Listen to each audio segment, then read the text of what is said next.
Madam ఈ bankers కానీ non bankers కానీ మేడం ఇంటికి వచ్చిందంటే సూటిపోటి మాటలతోటి గుచ్చినట్టు మాట్లాడతారు మేడం. అంటే ఇప్పుడు కత్తితో పొడిస్తే ఒకేసారి చనిపోతారు, కానీ ఈ మాటల వల్ల చాలామంది వేదనకు గురవుతారు మేడం. సో ఇలాంటి మాటలు మాట్లాడడం మనం వాళ్ళ మీద కేసు వేయచ్చా?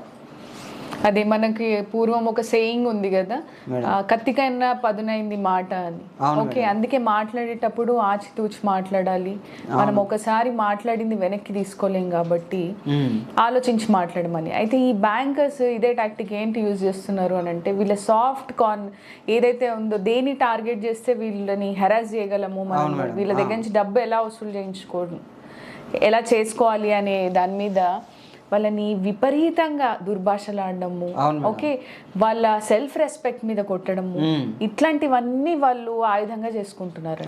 ఓకే, పక్కింటోడికి వెళ్ళి చెప్తారు వీళ్ళు, పక్కింటోడు కడతాడా అండి లోన్? కట్టారు మేడం. ఊర్లో వాళ్ళు కడతారా? బంధువులు కడతారా? మీరు లోన్ తీసుకుంటే మీ అన్నయ్య కడతాడా?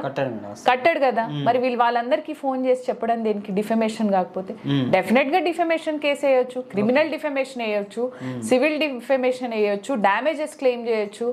ఎవరో ఒకరు ముందుకు వచ్చి ఇటువంటి కేసులు వేస్తే గానీ ఇలాంటి వాళ్ళకి బుద్ధి రాదు. డెఫినెట్ గా మీ పట్ల ఎటువంటి అన్యాయం జరిగినా కానీ, మిమ్మల్ని ఎవరైనా డిఫేమ్ చేయడానికి ట్రై చేసినా, సొసైటీలో మీ గురించి చాలా ఇల్గా మాట్లాడినా డెఫినెట్లీ మనం కేసు వేయొచ్చు.